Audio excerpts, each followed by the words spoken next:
Nous, c'est les sociétés de secours en montagne du Chablais, avec différents secteurs.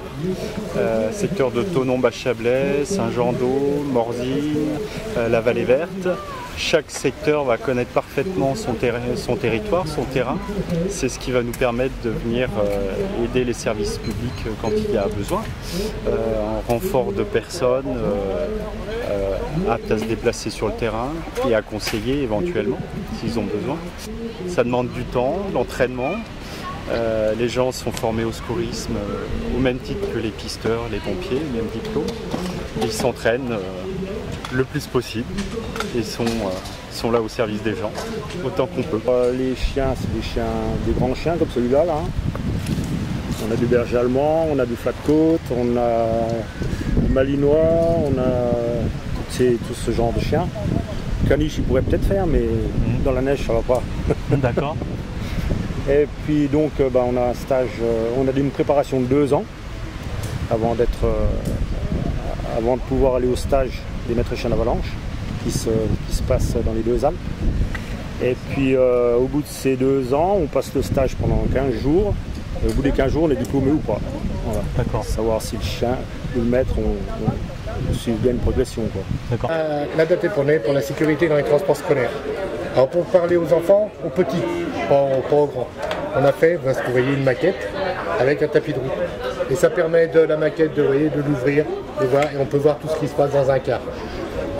Les accidents qu'on a, les morts qu'on a dans les transports scolaires, c'est à l'extérieur du car. Okay. C'est plus alors les gamins descendent du car, c'est le gamin, il est là, il n'attend pas que le car s'en aille, il traverse, puis la voiture arrive. Et voilà. C'est ce qu'on fait aux gamins, ce qu'on leur montre. Voilà, donc on s'est associé cette année avec la sécurité routière. Donc le stand police est vraiment axé au niveau de la sécurité routière. Donc on a un simulateur de moto qui vous permet de conduire et de voir au niveau des obstacles. D'accord. Voilà. On a les éthylo-tests qui permettent de tester l'alcoolémie.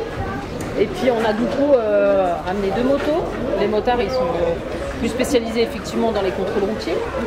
Et puis on a 2 policiers qui verbalisent aussi sur la circonscription de Thonon tout ce qui peut avoir les infractions routières. Donc ça peut être effectivement tout ce qui est en rapport avec l'alcoolémie, les produits stupéfiants, le téléphone, la sécurité, la ceinture de sécurité. Permet à un individu qui porte des lunettes de simulation représentant 0,80 g d'alcool dans le sang. D'accord. Donc ça leur permet d'avoir, avec l'esprit qui est quand même sain, cette vision que comme si on était alcoolisé. Il faut donc passer entre les cônes, ici, sans les faire tomber. Généralement, ça ne marche pas. Parce qu'il est prouvé que quand on n'a pas bu d'alcool, notre cerveau fonctionne normalement, avec tout ce qui est relatif avec les comportements, les réflexes, l'acuité visuelle, que lorsque l'on a bu, à un certain moment, l'acuité visuelle est diminuée, les réflexes également sont diminués et nos comportements en général sont diminués. D'où source d'accidents parfois graves et malheureusement qui parfois enlèvent la vie aussi. Donc voilà, c'est simplement pour faire prendre conscience aux gens que même si dans leur cerveau ils pensent pouvoir être capables de prendre un véhicule, en fait c'est faux.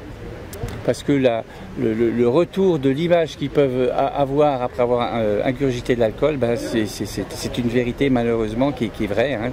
On ne peut pas circuler, conduire un véhicule sous l'emprise d'un état alcoolique.